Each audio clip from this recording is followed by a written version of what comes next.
Hello students, welcome to my YouTube channel Jennifer Kaur Can Help. Myself Miss Priya. I am here with my class 8th video. The subject is civics and the topic is Bhopal gas tragedy. This topic has been taken from the chapter Laws for the Welfare of the People. जिस chapter में हमने discuss किया था कि मजदूरों के लिए, महिलाओं के लिए, बच्चों के लिए किस तरह के नियम हमारी सरकार हमें देती है, तो उसी में केस स्टडी है था भोपाल गैस ट्रेजेडी। कहीं ना कहीं मुझे ये लगा कि ये ट्रेजेडी को जो कहीं ना कहीं एक भोपाल की जिसने क्रियाकलाप करते जिसने बहुत परेशान कर दिया, उस चीज़ को यहाँ पे डिस्कस करना बहुत ज़रूरी है। तो चलिए शुरू करते हैं और देखते हैं कि भोपाल गैस ट्रेजेडी क्या थी। इस तरह के क्वेश्चंस कई बार आपके इससे रिलेटेड क्वेश्चंस आते भी हैं कॉम्पिटिटिव एग्जाम में। Okay, one of the world worst industrial disaster took place in Bhopal in 1984। Bhopal gas tragedy question में अगर पूछा जाएगा कि कब हुआ था, तो आप बोल सकते हैं 1984 में। ओके, तो भोपाल गैस ट्रेजेडी हुआ है हमारा 1984 में। ओके, ये पूरे विश्व की अगर हम इंडस्ट्रियल मतलब अगर हम बात करते हैं इंडस्ट्री बेसिस पे, तो ये सबसे बड़ा डिज़ास्टर हुआ जो पूरे वर्ल्ड में, जिसने पूरे के पूरे देश को हिला के रख दिया। और सबसे ज़्यादा अगर किसी का नुकसान हुआ वो थे भोपाल के रहने वालों का, और ये हुआ 1984 में। On 2 to 3 December 1984 toxic methyl isocyanide gas, ये क्वेश्चन में पूछा भी जाता कि भोपाल गैस ट्रेजेडी में किस गैस का रिसाव हुआ था, तो वो था मिथाइल आइसोसाइनेट। ठीक है ना, ये जो है ना मिथाइल आइसोसाइनेट, इसी गैस का रिसाव होने की वजह से लीक हो रहा था, उसमें रिसाव हो रहा था उस इंडस्ट्री में। सो 2 और 3 दिसंबर में क्या हुआ 1984 में, इस गैस के रिसाव की वजह से क्या हुआ, from the Union carbide pesticide plant in Bhopal, किस जगह से होता है उस इंडस्ट्री का नाम क्या था, यूनियन कार्बाइड पेस्टिसाइड प्लांट। ठीक है ना, union carbide pesticide plant in Bhopal. तो इस गैस के रिसाव की वजह से क्या हुआ कि बहुत बड़ी त्रासदी हो गई, बहुत बड़ी ट्रेजेडी हो गई। चलिए देखते हैं आखिर में वो ट्रेजेडी थी क्या। तो इससे 3 क्वेश्चन बने। पहले हुआ कब था 1984 में, किस गैस की वजह से हुआ था, मिथाइल आइसोसाइनेट की वजह से। किस जगह हुआ था, union carbide pesticide plant in Bhopal. It soon spread over the residential area around the plant, और धीमे धीमे क्या हुआ, जैसे ही गैस लीक होना स्टार्ट हुई, रेसिडेंशियल एरिया क्या होता है जहाँ पे लोग रहते हैं, जहाँ पे आबादी रहती है, ठीक है, जहाँ पे लोगों के घर होते हैं, वो सब जगह फैलने लगी। Thousands of people were killed and 1000 more were affected. उसमें क्या हुआ, हज़ारों की तादाद में लोग मारे गए और हज़ारों की तादाद में लोग क्या हो गए, इससे अफेक्ट हो गए। Many children born after the gas leak suffered from various malformations and brain damages। और क्या हुआ, जो महिलाएं उस समय गर्भवती थी, जो प्रेग्नेंट थी, या फिर जो बच्चे उसके बाद जो पैदा हुआ है कुछ टाइम तक, वो या तो दिमागी तौर पे उनका दिमाग हल्का होता था, या फिर डैमेज रहता था, या फिर उनकी बॉडी में कोई ना कोई डिफॉर्मिटी मतलब माल फॉर्मेशन देखने को मिले, मतलब कोई अंग उनका या तो ग्रोथ नहीं कर पाए, या फिर कुछ ना कुछ उनमें डिसफंक्शनिंग उनके सिस्टम में होती रही। Poor maintenance and failure of safety systems led to the catastrophic results of the gas leak। और इसका रीज़न क्या था, मेन रीज़न क्या था कि जो कार्बाइड इंडस्ट्री थी ना, कार्बाइड पेस्टिसाइड जो प्लांट वहाँ पे सेटअप किया गया था भोपाल में, उसका जो सिस्टम सेटअप किया गया था, जो इक्विपमेंट इस्तेमाल किए गए थे, उनकी सेफ्टी सिस्टम क्या था, वो ऑलरेडी एक्सपायर्ड हो चुके थे, फिर भी उनका इस्तेमाल किया जा रहा था, और उसकी मेंटेनेंस सही नहीं की गई थी। मतलब एक होता ना कि हर एक मशीन को हम क्या करते हैं कि अगर हम अपने घर को रेगुलर साफ़ नहीं करेंगे, झाड़ू पोछा नहीं लगाएंगे, तो हमारा घर गंदे पे डे बाई डे और गंदा होता जाएगा।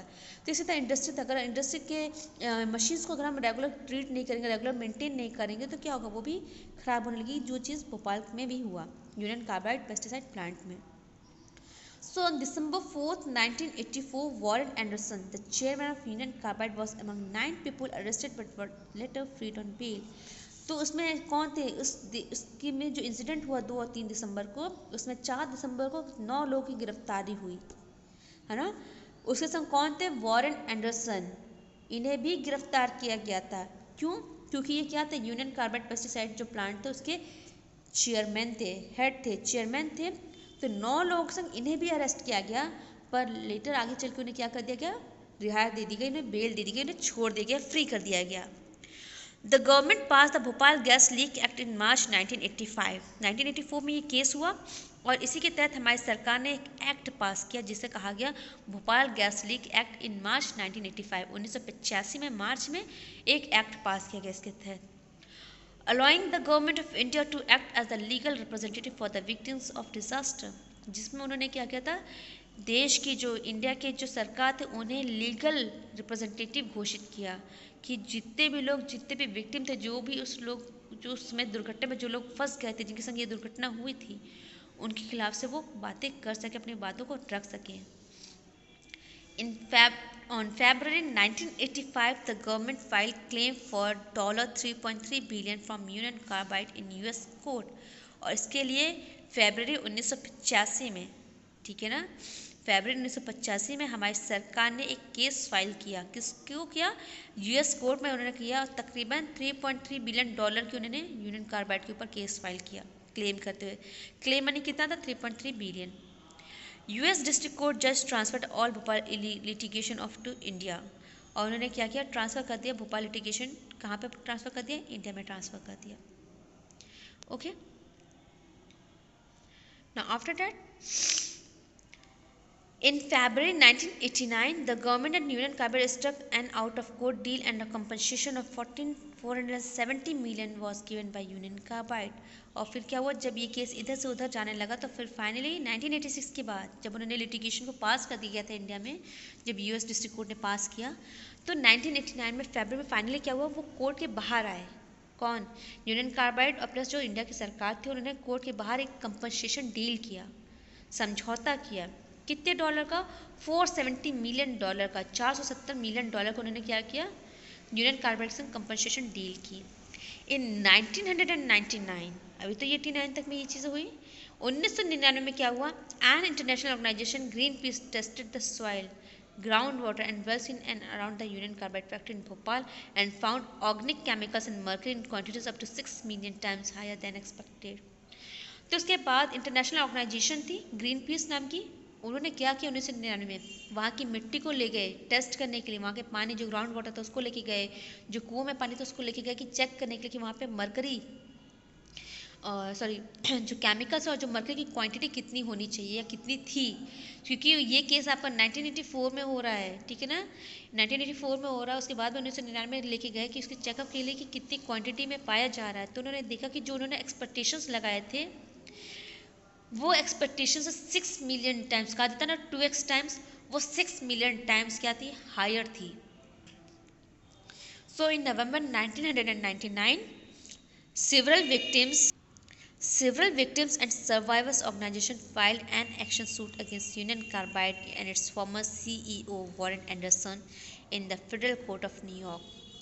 तो जब उन्हें पता चला कि ये त्रासदी जो ये ट्रेजेडी हुई थी वो सिर्फ कुछ टाइम के लिए नहीं थी, 1999 आने के बाद भी 6 मिलियन गुना, आप समझ सकते हैं कि इसमें अभी भी मरकरी की क्वांटिटीज़ और केमिकल की क्वांटिटीज़ पानियों में प्रेजेंट थी। मतलब कहीं ना कहीं अभी भी क्या था?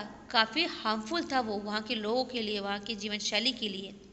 तो नवंबर 1999 में जो कुछ विक्टिम्स थे जो उससे दुर्घटना में जो ग्रस्त हो गए थे, और जो सर्वाइवर्स जिन्होंने दुर्घटना में फिर भी उन्हें ज़िंदगी मिल गई, उन्होंने ऑर्गेनाइजेशन के द्वारा क्या किया? केस फाइल किया यूनियन कार्बाइड के सीईओ के वॉरेन एंडरसन के तहत के दौरान उनके खिलाफ एक केस फाइल किया। कहाँ पे किया? फेडरल कोर्ट ऑफ न्यूयॉर्क में, ठीक है ना। चलिए अब इसके आगे देखते हैं आगे क्या हुआ। इन जून 2002, 1999 में 1999 में केस फाइल हुआ। In June 2002 the Bhopal gas tragedy survivors launched a protest in New Delhi when they heard that the government plans to drop charges against Anderson. In May 2003 the government formally conveyed its request to USA for extradition of Anderson. तो जब उन्हें पता चला कि 2002 में जब वो उस पर कोई जवाब नहीं आ रहा था, तो जितने भी भोपाल गैस ट्रेजेडी के जो विक्टिम्स थे उन्होंने क्या किया? धरना पे बैठ के प्रोटेस्ट करने लगे न्यू दिल्ली में।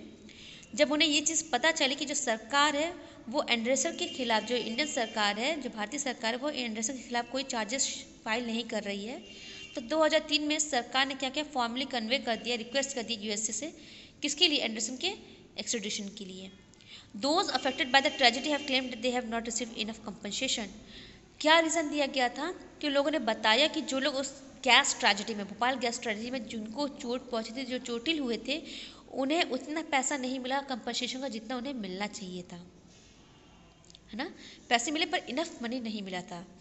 In 2004, the Supreme Court ordered the central bank to pay out more than 15 billion part of the original 470 million received as compensation kept in the account since 1992.